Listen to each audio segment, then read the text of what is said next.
rehearsal. Come for your role. I love this part too. Cause the devil is a lie. Hey. I'm telling you the truth. Hey. It's all in what you do. Hey. Something you gotta do. Hey. Hey. Hey. Hey. Hey. Barbershop conversations, man. Feel free. Hit the subscribe button. Yo, hit the subscribe button. Tell a friend, man. We growing, y'all. We growing. We growing. Anyways, man, I want to do this video, man. I just got through finish reading an article that Leonard Ellerby was talking about the fandom as it relates to Tank Davis, and like many of y'all, you become a fan of Tank Davis' story, right? Foster kid comes out, has a great coach, Calvin Ford. Kevin Cunningham worked with him a bit. You know, I mean, two really grown men in his life, and they have had great success in molding him. You know, and um, to that he should be thankful. And when I look at Tank from 50,000 feet, I see a kid that's uh having to figure out this success thing, you know what I mean, kind of navigate it all on his own without like trusting the world. You know what I mean? It looks like Mayweather Promotions is gonna give him the key to the Ferrari. They're moving him from state to state. You know what I mean? All my B-boys stand up, you know what I mean? And uh and he looks like he's gonna have great success from Barclay to the DMV to Atlanta, all across that Eastern Peninsula. He's putting butts in seats, right? And he's starting to feel himself a little bit, which he should. I he 100% should be feeling himself.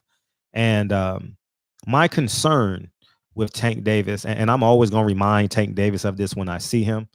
You guys know I come from a teacher background, and I've had many different examples of children and whatever their case may be. And I see Tank as a kid, if he does this the right way, you know, he got Lior on this team, he got Calvin Ford, he got Adrian Broner, he got all these guys with different type of temperaments. If Tank does this the right way, they already gave him a parade in his city. They're giving him the keys to the city, man. He's throwing out coin tosses at Baltimore Ravens baseball games. Tank, if you do this the right way, my gosh. Whew, I don't know what you can't do in the sport of boxing, man. And what I think about sometimes when I think of Tank is sometimes he puts the cart before the horse, and sometimes his handlers put the carts before the horse, meaning that, oh, Tank is great. Leonard Ellerby was alluding to the fact that he's box office and he's a superstar already.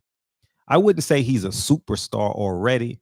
His projection, like, is superstar, right? And his vulnerability makes him appealing to you, you know. And I don't want Tank to lose that because he's cashing checks and having sex. You know what I mean? He's doing a whole lot of that right now. You know what I mean? And it's fun when you're 23, 24 years old and you really believe you have the world in the palm of your hands. You know what I mean? Got that Lil Wayne tattoo in the palm of your hand. And everywhere he moves now, people know him. Everywhere he moves now, he's in an influential position. And now he's in a position where he's paying people to say yes to him. You understand what I'm saying?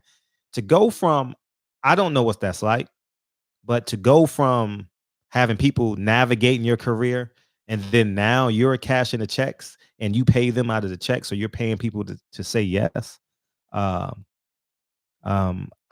People are comparing him to Mike Tyson, and obviously I don't want this to have the uneven flows of Mike Tyson's life where it goes up, down, left, right, left, right, BA select start. I got my extra 35 minute contra. You know what I mean? I don't want that to happen. I think if Tank Davis does this the right way, you know what I mean? Oh man, if you do this the right way, I'm talking to you right now, Tank. If you do this the right way, listen to Calvin Ford, have those silent moments, man.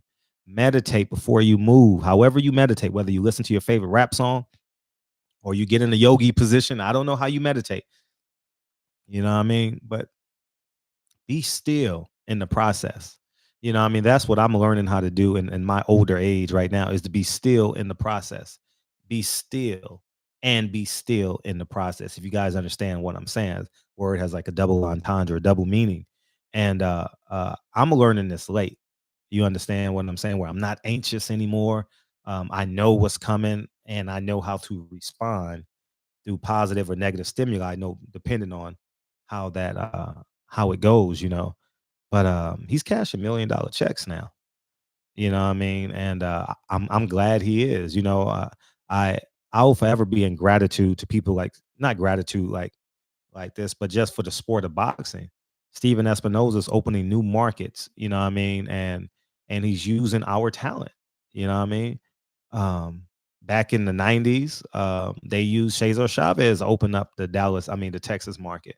You know, I'll never ever forgive them for giving Pernell Whitaker Chavez that draw. I'll never ever forget and forgive that. Forgive the sport of boxing for that. You know, now they're using our talents, you know, to open up new markets. And it's a beautiful thing, man.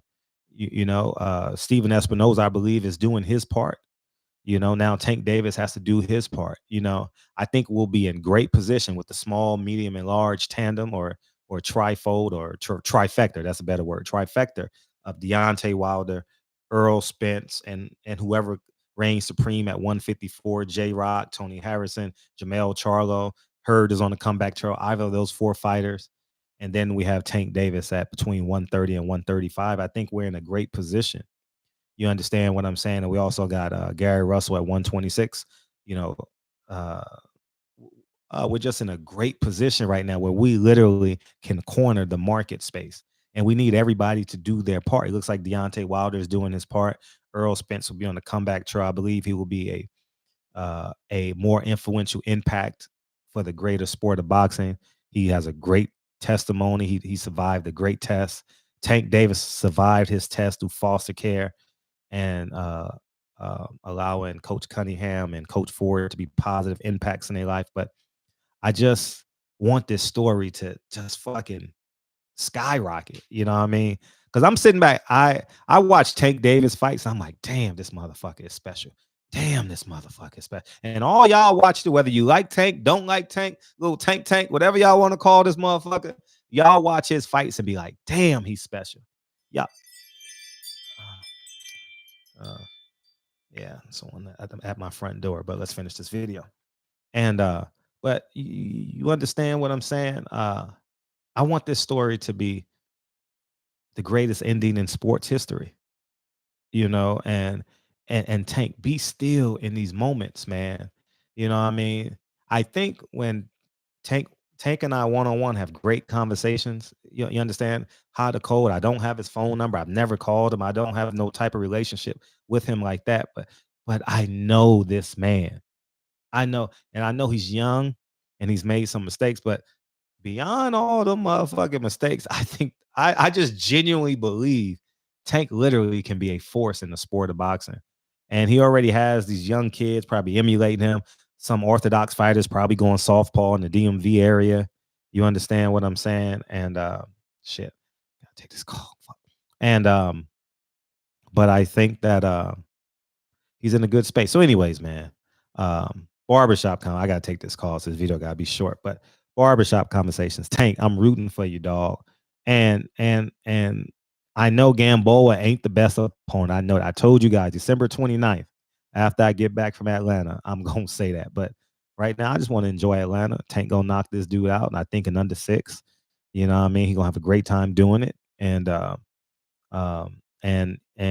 he's going to be in position where he has to fight a champion. You know, they've done a good job matchmaking him and building him and using him against names that can propel his brand.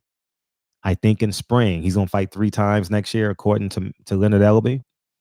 He got to fight somebody. You know, Gary Russell wants to fight. Um, you know what I mean? Devin Haney wants to fight. You know what I mean? Make those fights, you know, fight them young and they come back 3 years later and have a rematch. You know what I mean? At 140.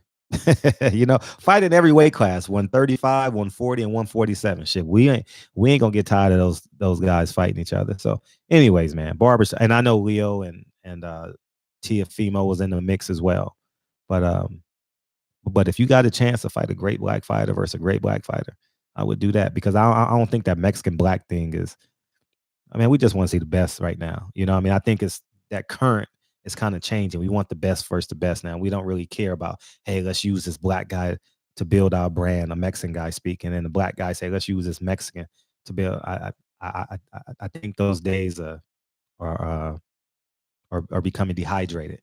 You know what I mean? If you want to use that term. So, anyways, man, barbershop conversations, man. Feel free to hit the subscribe button. I'll talk to you guys soon. Peace.